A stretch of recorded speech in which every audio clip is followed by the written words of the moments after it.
So as promised, ladies and gentlemen, I have yet another video regarding Suicide Squad, and this one is going to be so hilarious. And the reason why is because I can't think of an epic own bigger than losing your player base to the same game that was made by your company back when there was way better developers working on the game. Yes, ladies and gentlemen, Arkham Knight has more players on Steam playing that game than they do the latest Suicide Squad Kill the Justice League live service game. How about a team up?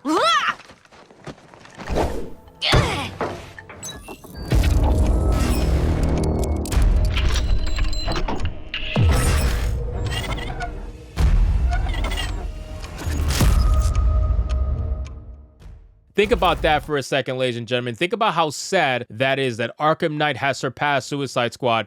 This is why people can't take this game seriously, and I keep saying it over and over again. This game is going to die. It's going to die very quickly. If it lasts more than a year, I would be highly surprised, given that Marvel's Avengers only last about a year and a half to 2 years. This game has nowhere close to the player base that Marvel's Avengers had in the beginning, so you gotta imagine it's going to dwindle so bad to the point where they're gonna have to look themselves in the mirror and just admit that they failed. Whether or not they actually take the service down, I'm not really sure. That's ultimately up to Rocksteady, but I just don't see why they would want to keep it up in the first place. So let's get into this article, guys, from Forbes. But of course, before we do, if you are new here, just consider hitting that subscribe button. I would greatly appreciate it, and like the video to push us out into the YouTube algorithm. So it says, there was a story circulating this week that the release of Suicide Squad Kill the Justice League has sparked resurgent interest in the Arkham series, particularly the final game in the trilogy, 2015's Arkham Knight. That led to a 50% or more spike in players around Suicide Squad's launch. Now, we've seen this happen before with other games where a recent release that is so bad, right? It's so terrible,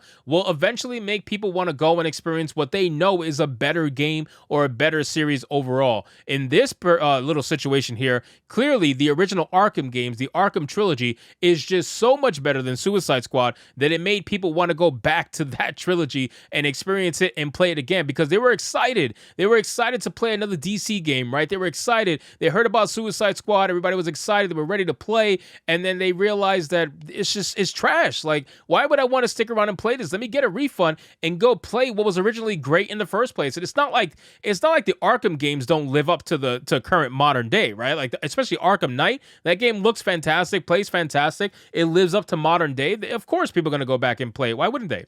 It says, kind of neat, always good to revisit a classic. Clearly, Suicide Squad got some nostalgia cooking for many. However, it is somewhat less neat when now Arkham Knight has actually surpassed Suicide Squad Kill the Justice League in terms of overall number of players, at least at the time that I'm writing this. Last night when I looked, the gap was about 1,300 with Suicide Squad ahead, but now Arkham jumped even more, and at the time of this writing, Suicide Squad has 3,737 players, and Arkham Knight has 3,922. Arkham Knights is 9 years old. Suicide Squad Kill the Justice League launched 2 weeks ago and is meant to be ongoing, grindable game once you reach the end. Man, that is just... I don't even know how to put this, man. That is just sad. That is really, really sad. And I know there's going to be people out there in my comment section yet again telling me that, oh, you can't just go by the Steam numbers. The console numbers are where it matters, blah, blah, blah. Well, guess what? Marvel's Avengers had console numbers too. Marvel's Avengers had console players more than PC players in Steam. And that didn't save that fucking game. And that game was way more prominent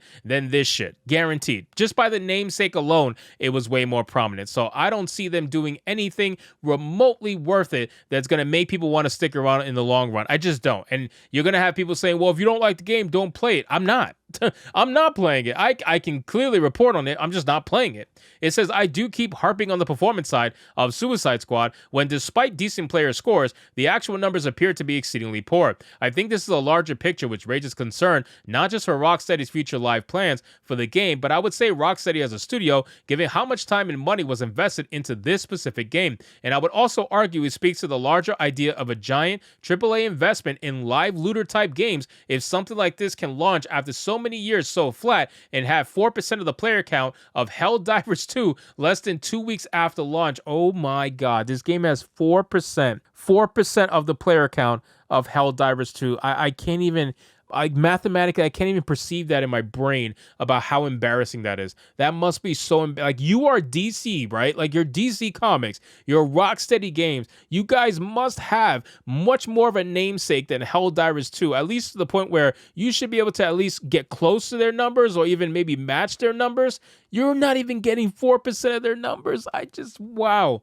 Wow. Maybe it's just a difference in price and the level of entry between the two games. It could be that, but damn. The caveats here that Arkham Knight is cheaper, $20, compared to Suicide, $70. And there are no doubt many more Suicide Squad players on console than Steam, but there is no real way to spin this, and I think this generates serious questions about longer-term support of the game and Rocksteady's future as a studio, whether that's continued support like they had planned, or if WB will trust them with a budget this big again. And again, I do feel like we are going to see a dramatic shift away from at least large-scale PvE-based live games like this. I think so too. I think that after the failure of Avengers and the failure of this game, companies are going to start realizing that it's just too much investment for a too little gain, right? Like the chances of you being successful, especially when DEI and all this nonsense is at the head of your ideology, like there's no way you can convince me that you're going to be able to spend the money correctly. They spent way too much money on this game, and it very clearly shows that it was mismanaged, number one. You can very clearly see there is no quality control in the game. The game is super, super buggy. It's been through 2 or 3 major game-breaking bugs. They just had to reset the leaderboards completely online, defeating the entire purpose of online leaderboards in the first place because of a game-breaking bug in a build that they just didn't catch or whatever. They clearly didn't care enough when they were making this game, and now they want to do the typical AAA developer thing, release it and care about it after. You're not going to be able to get away with that all the time, especially on a live service game like this, where people have leaderboards and whatnot, that they try to take them serious, and it ends up being a complete joke because the game is so damn buggy that people can cheat their way to the top of the leaderboards, and it's not even competitive. It takes away that entire competitive nature. People get bored and they end up moving on with their lives. This game is going to tank so bad. I was waiting to see if this new weekend would bring a surge of Suicide Squad players after actually pretty positive player word of mouth, but that does not appear to be happening. Friday night's peak was 3,800 players. Today and tomorrow will be higher, but still, this is dire and there's no way around it. You know, I actually do kind of want to play the Arkham games now. I do too. I was funny, like I'm reading this article and I'm like, damn, you know, it would be kind of cool to like play Arkham Knight again. And I was thinking that, you know what, I might just do that. And it's so sad that a brand new game like this is making people want to think of an older game and to go play that older game instead of the newer game that they just came out with. But this is the problem that they're going to continue to face if they do not get their shit together. Rocksteady Games, the people who made the Arkham games, they are mostly no longer around. This game was made by a band of pretty much new developers, and you can see it. You can see it throughout the entire game, the lack of care, the lack of actual love and true respect to the source material. They took all pleasure in destroying all the male characters in this game. They made sure that they put Harley Quinn at the forefront. They made sure that they put Wonder Woman at the forefront and made her get rid of toxic masculinity. All this stuff that they decided to take precedence and importance over than the actual gameplay, this is going to cost them in the long run. And we're seeing this due to the lack of quality in the actual game. So I don't really care, and I can't be sad that Rocksteady is going to feel a very big blow to this. Whether or not it kills them as a studio, that's yet to be seen, but I wouldn't be shocked if the studio does end up shutting down because of the loss of money from this game. So anyway, guys, thank you so much for watching this video. I hope you did enjoy it. And if you did, consider leaving me a subscribe. I would greatly appreciate it. Don't forget to like the video, comment, let me know what you thought, and I'll see you guys on the next one. Hypnotic out. You didn't let her finish. We should team up.